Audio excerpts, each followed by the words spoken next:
जिंदगी का एक फलसफा है कि सूरतें दो जुड़वा भाइयों की ही एक नहीं हो सकती, बल्कि जिंदगी और इंसान की भी आपस में मेल खा सकती हैं। रिश्तों की बात करें तो शेक्सपियर की एरर ऑफ कॉमेडी में हम इन दोनों चीजों को कई सिरों से नए और पुराने अंदाज में देख और पढ़ सकते हैं। शेक्सपियर के एरर ऑफ कॉमेडी पर बनी गुलजार की अंगूर अब तक की सर्वश्रेष्ठ जुड़वा भाइयों की हमशक्ल होने और हालात के नए सिरे से पढ़ने की बात को कहने की एक उम्दा फिल्म मानी जाती है। शेक्सपियर ने दो बातें कही थी, नाम में क्या रखा है, और कॉमेडी ऑफ एरर में उन्होंने दो शक्लों को मिलाने के साथ हालात से उपजी जिंदगी और फिर रिश्तों की कहानी कहकर गुलजार जैसे भारतीय फिल्मकारों को भी अपनी ओर मोड़ लिया। अब इस ताजा माहौल में रोहित शेट्टी फिर से शेक्सपियर की तो नहीं, लेकिन उससे मिलती जुलती 50 के दशक के बैकड्रॉप वाली फिल्म सर्कस लेकर सामने आए हैं। रणवीर सिंह, पूजा हेगड़े, दीपिका पादुकोण और जैकलिन फर्नांडीज के साथ संजय मिश्रा वाली ये फिल्म हंसाने की कोशिश तो करती है, लेकिन कॉमेडी ऑफ एरर की तरह या अंगूर की तरह आपको बहुत प्रभावित नहीं करती। रणवीर सिंह ने पूरी कोशिश की कि रोहित शेट्टी के साथ वो गुलजार की संजीव कुमार और देवेन वर्मा जैसी वाली फिल्म दे सकें, लेकिन फिल्म में कहानी की कमजोरी और स्टार कास्ट के बेमेल होने के कारण फिल्म हमें उतना प्रभावित नहीं करती। मैं रामकिशोर पारचा, नई दिल्ली से डिफ न्यूज के लिए। फिल्म की कहानी 50 के दशक के बैकड्रॉप पर बनाई गई है, जहां बेंगलोर के जमुना दास अनाथालय से 4 जुड़वा बच्चों को 2 अलग अलग फैमिली गोद लेने वाली है। इसी बीच अनाथालय के केयरटेकर और डॉक्टर मुरली शर्मा अपने किसी सोशल एक्सपेरिमेंट को सही साबित करने के लिए चारों बच्चों की अदला बदली कर देते हैं। इनमें से एक जोड़ी बेंगलोर के संपन्न परिवार में जाती है तो दूसरी ऊटी में एक सर्कस चलाने वाले परिवार के हाथ लग जाती है। संयोग ऐसा बनता है कि उन चारों के नाम ही समान नहीं होते, बल्कि उनकी शक्लें भी एक ही जैसी निकल आती हैं। कहानी 25 साल बाद आगे बढ़कर बेंगलोर में रहने वाले रॉय और जॉय को फिर से ऊटी में मिलाते हैं।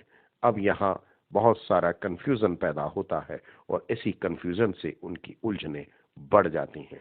ऐसी ही कुछ उलझनों को बढ़ाने वाली और मजे के साथ दिखाने वाली कहानी का नाम है सर्कस।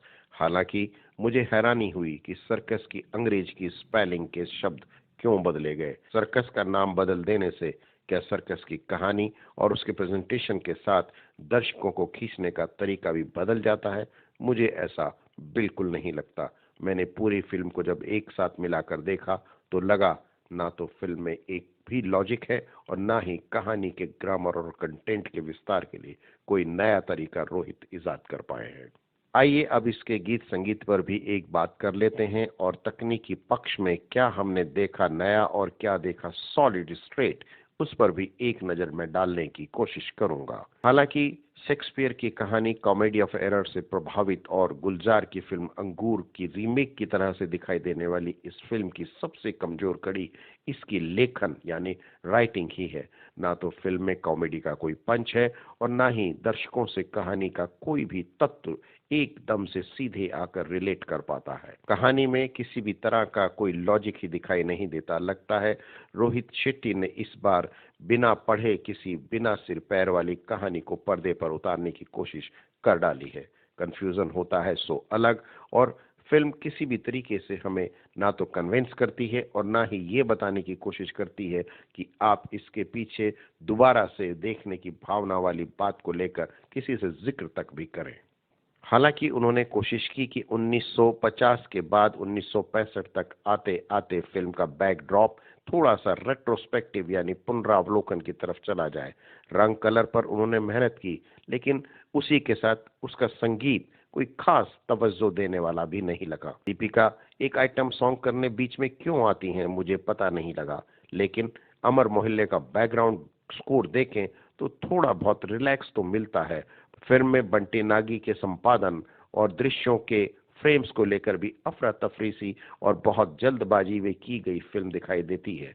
लेकिन फिर भी मैं मानता हूं कि रोहित शेट्टी गोलमाल के बाद सिंघम जैसी फिल्मों को बनाने के साथ अगर इस तरह की फिल्म पर काम कर कर चूक जाते हैं तो उन्हें एक बार फिर फिल्म बनाने के बारे में सोचना चाहिए। अब सबसे अहम है फिल्म में अभिनय का पक्ष। फिल्म में रणवीर सिंह डबल रोल में है, लेकिन उनके साथ मुझे एक बात बिल्कुल भी समझ में नहीं आई कि वरुण शर्मा जैसे एक्टर को क्यों कास्ट किया गया। दोनों ही मिसफिट हैं।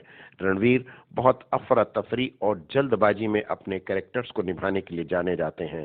संजय लीला भंसाली ने उनको लेकर अपनी फिल्मों में जो ऐतिहासिक एक्सपेरिमेंट किए वो देखने लायक थे, लेकिन रोहित रणवीर सिंह का इस्तेमाल कॉमेडी में उस तरह से बिल्कुल भी नहीं कर पाए। रणवीर सिंह अपने इस पक्ष में काफी कमजोर नजर आते हैं। उनके डायलॉग डिलीवरी का अंदाज और उनकी शारीरिक भाषा डबल रोल में बिल्कुल भी मेल नहीं खाती। जैकलिन फर्नांडीज और पूजा हेगड़े क्यों फिल्म में आए, उनके लिए स्कोप था ही नहीं। खास तौर से मैं दीपिका की बात करूंगा कि दीपिका को एक आइटम सॉन्ग करने के लिए रोहित ने आखिर क्यों कास्ट किया। पूजा हेगड़े या जैकलिन फर्नांडीज में से दोनों में से किसी से भी वो ये काम करवा सकते थे।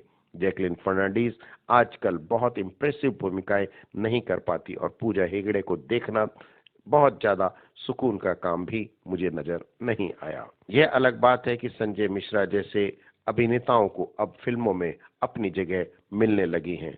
पहले हाफ से लेकर क्लाइमेक्स तक संजय मिश्रा चारों कैरेक्टर्स के साथ अपनी उपस्थिति को दर्ज करवाने में कामयाब रहे हैं। साथ ही सिद्धार्थ जाधव की कॉमिक टाइमिंग भी फिल्म में कुछ ठीक ठाक लगती है, लेकिन जॉनी लीवर, मुरली शर्मा, सुलभा आर्य, टिक्कू सुल्तानिया, मुकेश तिवारी, ब्रजेश हीरजी जैसे कलाकार कोई खास कमाल नहीं दिखा पाए हैं। आइए अब बात करते हैं डायरेक्शन यानी रोहित शेट्टी के निर्देशीय पक्ष की।